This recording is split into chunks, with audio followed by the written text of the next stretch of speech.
Good morning to one and all. It's just a wonderful day, or should I say good evening to some, wherever you're viewing this broadcast from. And we are just so happy once again to come and share with you from our theme that we have been looking at as it relates to the year of return. And God has been so good, and we are already experiencing His hands of love, care, protection. And so we want to continue to empower you with His word. We want to continue to empower you with the revelation that we have received. My wife is joining me today, and I will just allow her to just greet you one and all out there, and her family and friends. Good morning. It is indeed a privilege and a pleasure for me to be here sitting next to my husband and sharing on this broadcast. I just want to say hello to all of my family and friends, BFM family, as well as all of our other families who are watching internationally and even regionally. God bless each and every one of you, and I hope that our time of sharing will be one that inspires you. Thank you. And in this year of return, we understand clearly that we have planted, we have sown, and now here God is pouring out a harvest for us. We want to take the time today to examine the holding capacity, the vessels, the instrument, the things that we are using to retain that which God has given to us. As I sat with my wife and we were thinking about this topic, I said, honey, you know that you are a great woman because of the fact that God has made you a holding vessel, because you held just about 4 children, actually 5 for me, and that was good. You know, I was able to plant good seed, and she was able to keep them in good soil, fertile soil, and they came forth as lovely children. Good morning to my children. But it's important that we understand the importance of that particular capacity, or that particular vessel or instrument or place of holding. When you look at these places, you need to understand that if it's not healthy, then whatever is being held there would definitely comes out contaminated or deformed. And from a woman's perspective, I would prefer to let my wife tell you how it's important for the woman to be able to have that capacity holding in a well and healthy way.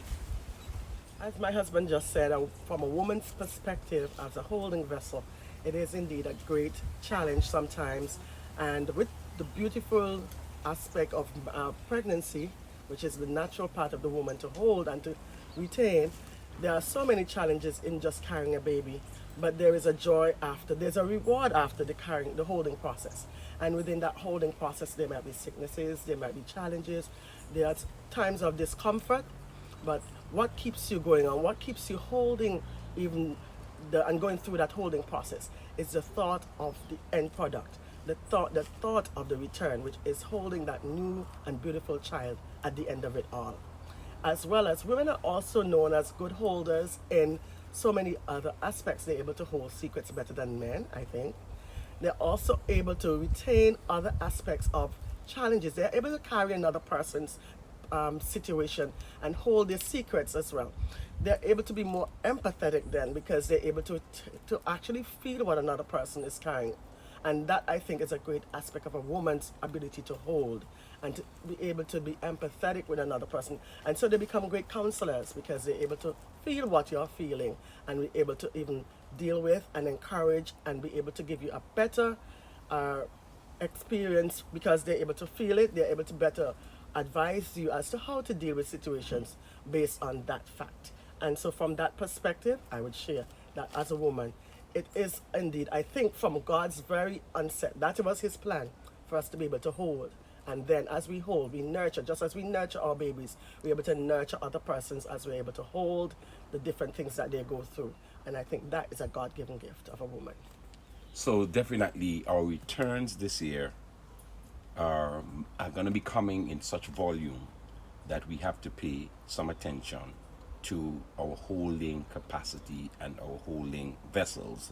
And so if you have to out there stop to reconsider whether or not you really have the capacity to hold on to what God is returning to you this year, I want you to do everything to get those vessels. Probably you may need to borrow. Probably you may need to add it to your collection. And we're going to show you in the next couple of videos some areas in which, one, you can prepare your vessels, two, you can add to your already reservoir, or we will want you to really understand how to expand what you already have, probably sometime under pressure, sometimes under tension, probably sometime under rebuke. May God bless you, one and all. Have a wonderful day.